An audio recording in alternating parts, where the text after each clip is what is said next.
Hello student, आप सभी का स्वागत है आपके ही यूट्यूब चैनल जिसका नाम है आशुका साइंस क्लास। तो हम केमिस्ट्री में एसिड बेस सॉल्ट पढ़ रहे थे। पिछले वीडियो में हमने बेस के बारे में देखा, बेस का कुछ डेफिनेशन अलग अलग थ्योरी बेसिस से रिलेटेड हम लोगों ने देखा। आज हम लोग देखेंगे एल्केली और property of basis, physical and chemical property both. तो सबसे पहले एल्केली। तो एल्केली क्या है कि वाटर सॉल्युबल बेसिस को हम लोग एल्केली बोलते हैं। Those bases which are soluble in water are known as alkali.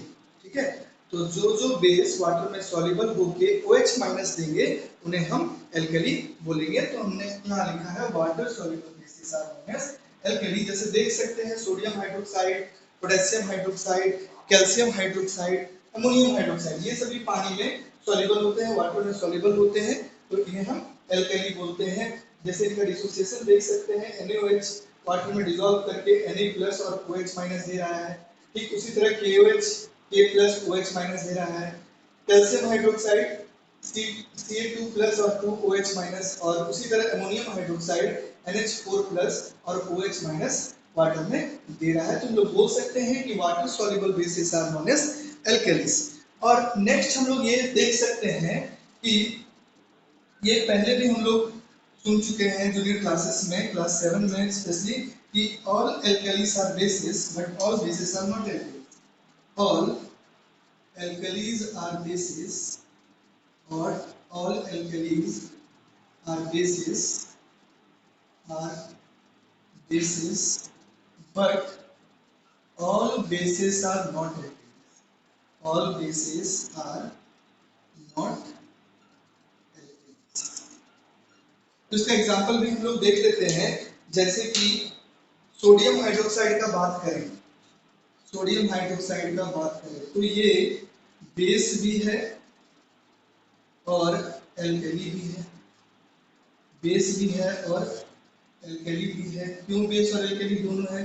क्योंकि ये वाटर सॉल्युबल है, वाटर सॉल्युबल है। लेकिन वहीं अगर हम देखें FeOH whole thrice ferric hydroxide को देखें तो ये बेस तो है लेकिन हम इसे एल्केली नहीं बोलेंगे। एल्केली नहीं बोलेंगे।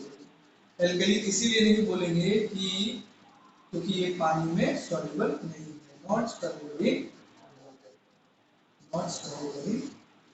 तो याद रखना है कि all alkalis are bases but all bases are not alkalis. मतलब जो बेस वाटर में सॉल्युबल होगा उसको एल्केली बोलेंगे और जो वाटर में सॉल्युबल नहीं होगा उसको एल्केली नहीं बोलेंगे। नेक्स्ट हम लोग देखेंगे प्रॉपर्टी ऑफ एल्केली।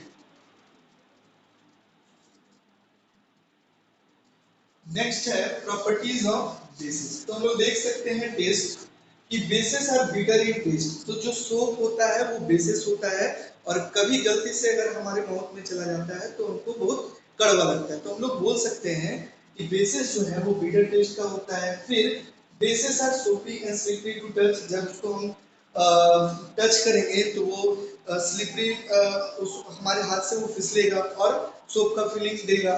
फिर बोल सकते हैं इलेक्ट्रिकल कंडक्टिविटी। तो बेसिस जो है वो इलेक्ट्रिसिटी कंडक्ट करते हैं एक्वस फॉर्म में। फिर कोहेसिव नेचर, तो कुछ बेसिस होते हैं जो कोहेसिव नेचर के होते हैं, बर्निंग सेंसेशन प्रोड्यूस करते हैं, जैसे कि सोडियम हाइड्रोक्साइड हो गया, पोटेशियम हाइड्रोक्साइड हो गया। नेक्स्ट हम लोग देख सकते हैं कि अगर बेसिस को एसिड से रिएक्ट करेंगे तो क्या होगा। फिफ्थ प्रॉपर्टी में देखेंगे number 5, reaction of bases with acid। reaction of reaction of reaction of acid with bases, with base। तो हम लोग जानते हैं कि एसिड जब बेस से रिएक्ट करता है, एसिड जब बेस से रिएक्ट करता है तो ये सॉल्ट और वाटर देता है, सॉल्ट प्लस। और इस रिएक्शन को हम लोग बोलते हैं न्यूट्रलाइजेशन रिएक्शन, पहले भी पढ़ चुके हैं।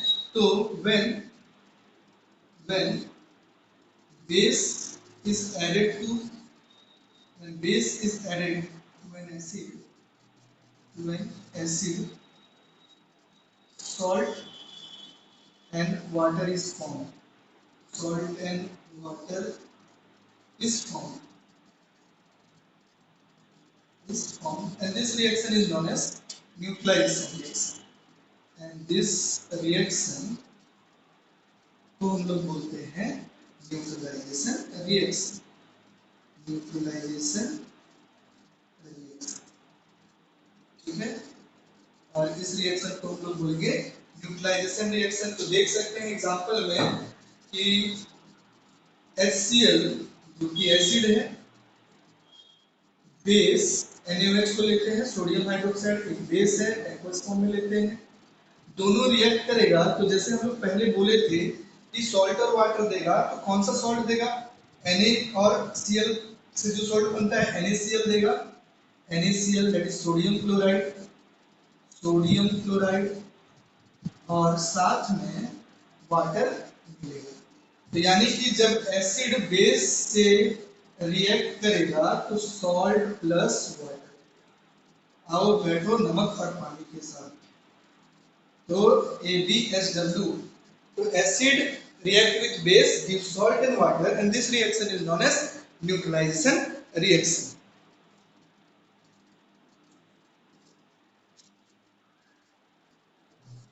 सिक्स प्रॉपर्टी में देख सकते हैं कि जब एल्कली एमोनियम सॉल्ट से रिएक्ट करता है तो वो एमोनिया गैस को रिलीज करेगा. ठीक है, जैसे कि एमोनियम क्लोराइड, एमोनियम सॉल्ट हो गया, एमोनियम क्लोराइड ये रिएक्ट कर रहा है बेस से, और ये बेस एल्कली है सोडियम हाइड्रोक्साइड, इससे रिएक्ट किया, दे दिया सॉल्ट, वाटर और साथ में एमोनिया गैस भी रिलीज किया. नेक्स्ट प्रॉपर्टी है कि एल्कली एटमॉस्फेयर में जो कार्बन डाइऑक्साइड होता है उसको भी वो एब्जॉर्ब कर लेते हैं और मेटल कार्बोनेट्स और वाटर बनाते हैं. जैसे कि सोडियम हाइड्रोक्साइड एटमॉस्फेयर से कार्बन डाइऑक्साइड को एब्जॉर्ब करेगा और सोडियम कार्बोनेट और वाटर का फॉर्मेशन करेगा. ठीक उसी तरह पोटेशियम हाइड्रोक्साइड भी कार्बन डाइऑक्साइड से रिएक्ट करके पोटेशियम कार्बोनेट और वाटर का फॉर्मेशन करेगा. हम लोग देखे थे केमिकल रिएक्शन और इक्वेशन में कि जो स्लेक लाइन व्हाइट वॉशिंग के लिए हम लोग यूज करते थे, दीवार में जब अप्लाई करते थे, कुछ समय के बाद, कुछ दिन के बाद उसमें शाइनिंग अपीयरेंस आ जाता था.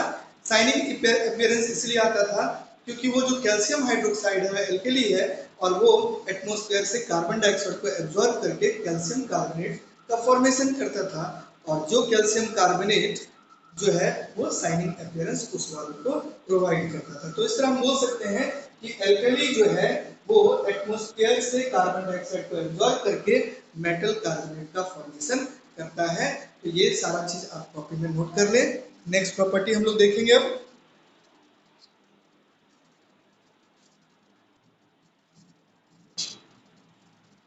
नेक्स्ट है property number 8, reaction of alkalis with metal.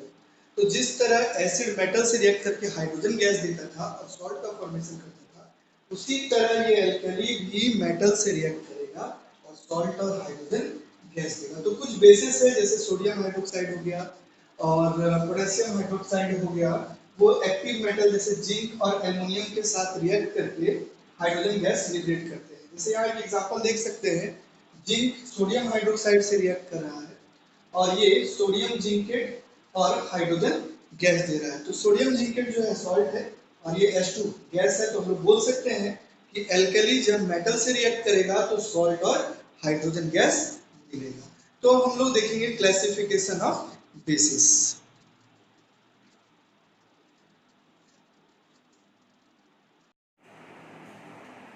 तो नेक्स्ट है क्लासिफिकेशन ऑफ बेसिस. तो पहला बेसिस है उसके स्ट्रेंथ के आधार पे, तो classification on the basis of strength. तो दो होता है, स्ट्रॉन्ग बेस और वीक बेस. तो स्ट्रॉन्ग बेस मतलब हुआ कि ऐसा बेस जो वाटर में कंप्लीटली OH माइनस में डिसोसिएट करके large number of OH minus produce करे, उसको हम लोग बोलेंगे स्ट्रॉन्ग बेस. यानी कि base that dissolve completely and produces high concentration of OH minus is known as strong base. जैसे कि सोडियम हाइड्रोक्साइड हो गया, पोटेशियम हाइड्रोक्साइड हो गया, कैल्शियम हाइड्रोक्साइड हो गया, ये पानी में डिसॉल्व करते ही large amount of OH minus dissociate करता है, तो इसको हम लोग स्ट्रॉन्ग बेस बोलते हैं. फिर है वीक बेस. तो वीक बेस मतलब होता है बेसिस विच पार्शियली, पूरी तरह से उसमें आयंस नहीं टूटते हैं, मतलब पूरी तरह से वो पानी में OH माइनस लिबरेट नहीं करेंगे. तो बोल सकते हैं basis which undergo partial dissociation in aqueous solution and produces low concentration of OH minus ion, उसको हम लोग बोलेंगे वीक बेस। जैसे कि अमोनियम हाइड्रोक्साइड, ये वाटर में पूरी तरह से डिसोसिएट नहीं करेंगे, पार्शियली डिसोसिएट करेंगे और लो amount of OH minus ion produce करते हैं, तो इसे हम वीक बेस बोलते हैं। तो कुछ एग्जांपल दिया हुआ है स्ट्रॉन्ग बेस, जैसे potassium hydroxide, sodium hydroxide, calcium hydroxide, ये सारे स्ट्रॉन्ग बेस हैं। Weak base magnesium hydroxide, ammonium hydroxide है। तो नेक्स्ट हम लोग देखेंगे classification on the basis of concentration.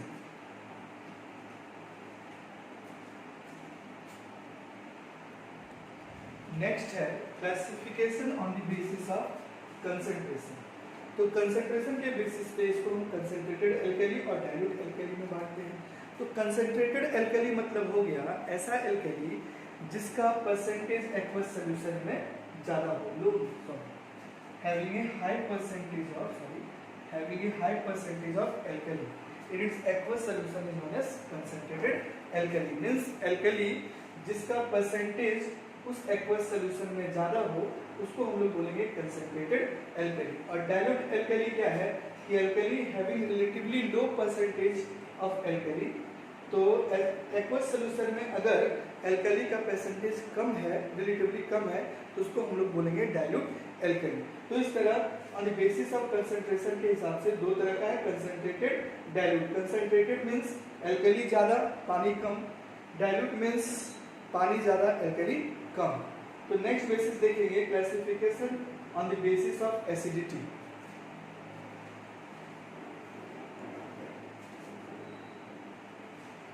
Next classification का बेसिस है classification on the basis of acidity. तो पहले समझ लेते हैं कि एसिडिटी ऑफ बेस क्या होता है। तो एसिडिटी ऑफ बेस मतलब होता है कि अगर हम एक मॉलिक्यूल का बेस वाटर में डिसॉल्व कर रहे हैं तो डिसॉल्व करने के बाद कितना नंबर ऑफ OH माइनस देगा, उसी को हम लोग बोलते हैं एसिडिटी ऑफ एन बेस। तो हम लोग इसको इस तरह डिफाइन कर सकते हैं कि number of OH minus ion produced by the ionization of one molecule of base is now in aqueous solution is known as acidity of base। means per molecule of base कितना OH minus देगा वही उसका aqueous solution में वही उसका acidity of base कहलाएगा। तो फिर से बोल देते हैं कि एसिडिटी ऑफ बेस मतलब हुआ कि एक मॉलिक्यूल बेस अगर पानी में डिसॉल्व करते हैं तो डिसॉल्व करने के बाद वो आयनाइज होगा और आयनाइज होने के बाद जितना नंबर ऑफ OH माइनस देगा उसका एसिडिटी उसको हम उसका एसिडिटी बोलेंगे। ठीक है, तो नेक्स्ट देखते हैं कि जैसे NaOH है, KOH है और NH4OH है, NH4OH है, ये सबका एसिडिटी 1 होता है। तो इसको हम लोग बोल सकते हैं मोनो एसिडिक बेस। जैसे हम लोग देख सकते हैं इसको, जैसे देख सकते हैं कि NaOH अगर ये वाटर में डिसोसिएट करेगा तो डिसोसिएट करके ये देगा Na प्लस और OH माइनस। ठीक उसी तरह KOH भी वाटर में डिसोसिएट करके K प्लस और OH माइनस देगा। और अमोनियम हाइड्रोक्साइड एक्वस सॉल्यूशन में NH4 प्लस और OH माइनस देगा। तो सब एक मॉलिक्यूल NaOH पानी में डिसॉल्व कर रहा है, एक मॉलिक्यूल KOH में डिसॉल्व कर रहा है, एक मॉलिक्यूल NH4OH वाटर में डिसॉल्व कर रहा है, एक मॉलिक्यूल डिसॉल्व होने से एक OH माइनस मिल रहा है, तो इसका एसिडिटी जो है 1 होगा और इसको हम लोग बोलेंगे मोनो एसिडिक बेस। उसी तरह हम लोग देख सकते हैं कि ये कैल्शियम हाइड्रोक्साइड है, ये मैग्नीशियम हाइड्रोक्साइड है। अगर इसको हम वाटर में आयनाइज करेंगे तो पर बेस मॉलिक्यूल जो दो OH माइनस देगा तो इसका एसिडिटी 2 होगा और इसको हम लोग बोलेंगे डाई एसिडिक बेस। जैसे देख सकते हैं कि CaOH होल ट्वाइस वाटर में ये डिसोसिएट करेगा तो Ca2 प्लस और 2 OH माइनस देगा। उसी तरह MgOH होल ट्वाइस पानी में डिसॉल्व करने के बाद Mg2 प्लस और 2 OH माइनस देगा। तो दोनों केस में 2 OH माइनस दे रहा है तो इसका एसिडिटी 2 है, इसको हम लोग बोलेंगे डाई एसिडिक बेस। और कुछ एग्जांपल हम लोग देखते हैं, जैसे कि AlOH whole thrice, FeOH whole thrice, aluminium hydroxide और फेरिक हाइड्रोक्साइड। अगर इसका एक मॉलिक्यूल्स वाटर में डिसॉल्व कर रहा है तो ये 3OH माइनस देगा, इसका इसलिए इसका एसिडिटी 3 होगा। इसको बोलेंगे हम लोग ट्राई एसिडिक बेस। यानी कि अगर ये वाटर में डिसॉल्व करके 3OH माइनस दे तो उसको हम लोग बोलेंगे ट्राई एसिडिक बेस। जैसे देख सकते हैं कि AlOH होल थ्राइस वाटर में डिसॉल्व करेगा और वाटर में डिसॉल्व करने से Al3 प्लस और 3OH माइनस देगा, साथ में FeOH होल थ्राइस ये वाटर में डिसॉल्व करके Fe3 प्लस और 3OH माइनस देगा। तो पर बेस मॉलिक्यूल ये 3OH माइनस दे रहा है, तो इसे हम बोलेंगे ट्राई एसिडिक बेस। तो ये था हमारा classification of basis. Next video में हम लोग देखेंगे कि बेसिस और एसिड में क्या कॉमन होता है, और जब बेसिस और एसिड को डाइल्यूट करते हैं तो क्या होगा, और साथ में पीएच के बारे में भी देखेंगे। यानी कि strength of acid, strong acid और वीक एसिड हो, या स्ट्रॉन्ग बेस या वीक एसिड हो, उसको कैसे हम लोग मेजर करेंगे, उसके बारे में भी देखेंगे। तो नेक्स्ट वीडियो आप देखना ना भूलें, और तब तक के लिए आप लाइक करें, सब्सक्राइब करें, शेयर करें। Thank you. नेक्स्ट वीडियो के लिए आप वेट करें, वो जल्दी आएगा।